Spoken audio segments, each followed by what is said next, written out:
Okay, in this video, I'm showing you how to fix a low SNR. I'm scanning a knee using a body array coil. So right here, this is how you set it up.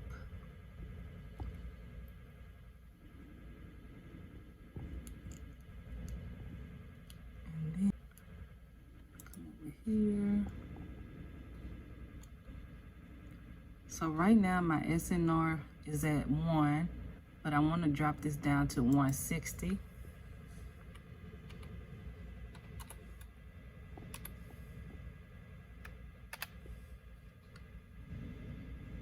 So I hit OK, and it goes down to 64.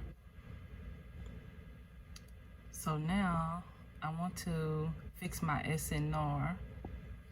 The phase oversampling is already at 100, so I can't go up on that. It won't let me. That's the max. So what I want to do is but first I want to decrease my slices because I do not need that amount.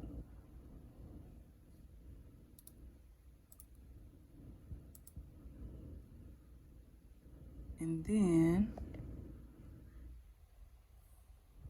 there we go.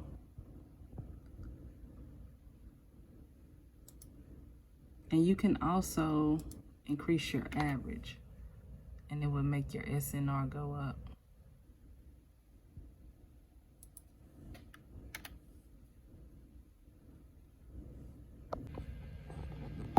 So this is if you're setting up for a sagittal. And then, so I want to bring this down to 160.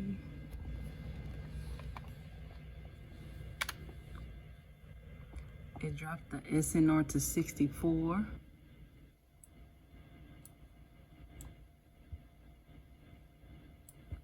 So first, I'm setting up my screen now.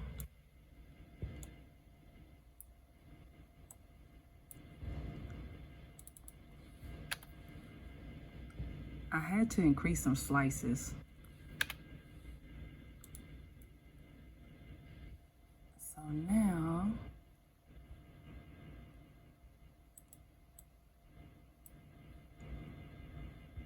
still nothing. See, the time is right here, but when I increase the slices, the SNR still stay at 0.64. So I want to increase my averages right here. And then this is good. Yep. So it did bring the time up, but you can see the SNR went up to 0.91. Okay. Once again, I need to go up on my slices.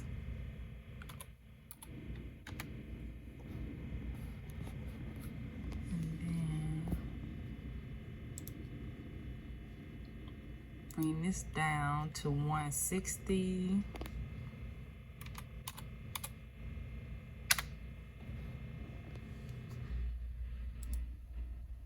So it brings the SNR down. So let's increase this.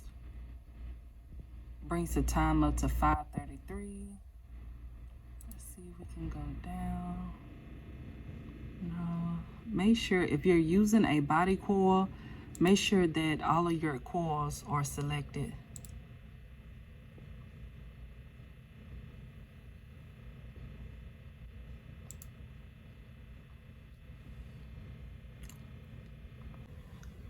Also, if you have an artifact on one of your images, you can either increase the phase oversampling. So you can increase it up to, let's see, 50%. And then pay attention to, let's see, the time right here. Because the more you change the phase oversampling, the time will change. So let's go up to 100. So, but this is another way you can change or get rid of an artifact. You can also increase your field of view, and then you can change your phase encoding direction. You can change to right to left, from foot to head, and then that can help as well. These are the different knee protocols. I'm using the body array coil. So you have your localizer, your axial, sagittal, coronal, and then your oblique at the bottom. And then this is the time each one can take. You can also adjust your SNR this way. So if the phase oversampling, which means you won't get as much or any wrap, is 70%. And I like for this number to be above 0.70, because anything lower than 0.70, the signal just start dropping. The images won't look as good. So if I increase my averages, because this will make the SNR number go up, which this is what you want. But let's see how much time. See, the time is now up to 5 minutes. So let's take this back down, and then let's drop this down to, let's say 25. So 25%, the SNR is at 55 now. The time is at 1 minute. So let's take an average up. So the time is at 3 minutes, and then the SNR is at 0.78. I like for mine to be at least 100, but sometimes you can just play with the numbers to just reduce your time and make sure your images are coming out good, because if not, then you will need this SNR number to go up, which to do that, you can go up on your phase oversampling or your averages again.